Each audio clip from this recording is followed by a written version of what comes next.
करवीर निवासिनी श्री अंबाबाई देवीच्या खजिन्यात मे आणि जून या 2 महिन्यात भाविकांकडून 2.5 कोटी रुपयांपेक्षा अधिक दान जमा झाल्याचं दिसून आलंय। या रकमेचा उपयोग नागरी सुविधा देण्यासाठी व्हावा अशी मागणी भाविकांमधून होतीये। करवीर निवासिनी अंबाबाई मंदिरात देवस्थान व्यवस्थापन समितीच्या दानपेट्यांमध्ये भाविकांकडून आलेल्या रकमेची मोजणी दर 2 ते 3 महिन्यांनी केली जाते। मे आणि जून या गेल्या 2 महिन्यातील दान मोजणी सोमवारी पूर्ण झाली। सुट्टीत भाविकांची गर्दी वाढल्यामुळे मंदिरातील एकूण 12 दानपेट्यांमध्ये 2,57,91,502 रुपये जमा झाले।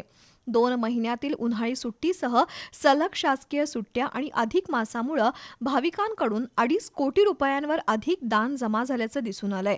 यामध्ये मंदिरातील 7 क्रमांकाच्या दानपेटीमध्ये सर्वाधिक म्हणजे तब्बल 70,39,000 रुपये दान जमा झालंय, तर 1 आणि 2 नंबरच्या दानपेटीमध्ये प्रत्येकी 50 लाख रुपयांचं दान जमा झालंय।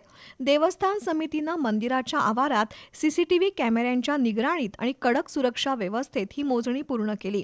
मार्च आणि एप्रिल महिन्यांच्या तुलनेत मे जून महिन्यातील सुट्टी तसंच अधिक मासामुळे भाविकांची संख्या वाढल्यामुळे दानपेट्यांमधील दान वाढल्याची माहिती देवस्थान समितीचे व्यवस्थापक महादेव दिंडे यांनी दिली आहे। या रकमेचा नागरी सुविधा देण्यासाठी वापर व्हावा अशी मागणी भाविकांकडून पुढे आली आहे।